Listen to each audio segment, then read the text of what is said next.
கர்த்தருடைய சத்தம் கேக்குதா? வலதுபுறம் இடதுபுறம் சாயும் போது வழி இதுவேங்கிற சத்தம் கேக்குதா?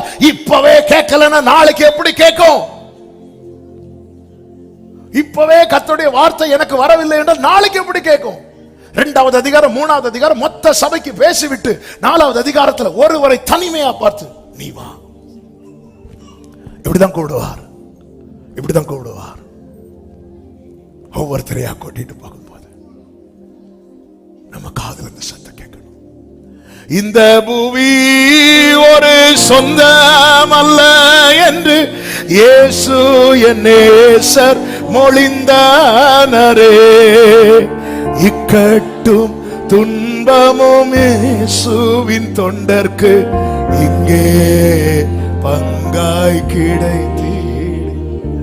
கூடாரவாசிகள் ஆகும் நமக்கிங்கு வீடென்றும் நாடென்றும் சொல்லலாம். எனக்கு அத்தனை வீடு இருக்கு, இத்தனை எல்லாம் இருக்கட்டும், ஆனா ஆண்டவர் கிளம்புன்னு சொன்ன அந்த சரீரத்தை விட்டு போய் தானே ஆக வேண்டும்.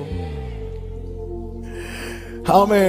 நீர் கொடுக்க அவைகள் வாங்கிக் கொள்ளும், நீர் உமது கையை திறக்க அவைகள் நன்மையால் திருப்தியாகும், நீர் உமது முகத்தை மறைக்க அவைகள் திகைக்கும், நீர் வாங்கிக் கொள்ள அவைகள் மண்ணுக்கு திரும்பும். நம்முடைய ஓட்டம் முடிகிற அந்த செகண்டுக்கு அப்புறம் இந்த சரீரம் கூட நமக்கு சொந்தம் கிடையாது. நாம் சம்பாதித்த வீட்டில் இந்த சரீரத்தை ஒரு நாள் வைப்பார்கள், 2 நாள் வைப்பாங்க. நமக்கு ரிலேட்டிவ் யாராவது முக்கியமானவங்க வர வேண்டி இருந்தா மேக்சிமம் 3 days. அதுக்கப்புறம் அழுகையோடு அவங்களே தூக்கிட்டு போங்க. லாஸ்ட் ஒரு கிஸ் கிடைக்கும், அதுவும் தராங்களான்னு தெரியாது.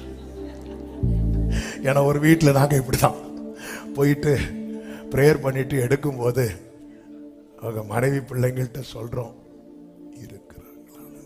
இல்லை, கடைசியா சிஸ்டர் கிஸ் பண்ணுங்க. வேண்டாம் வேண்டாம் வேணாம், நீங்க பண்ணுங்க.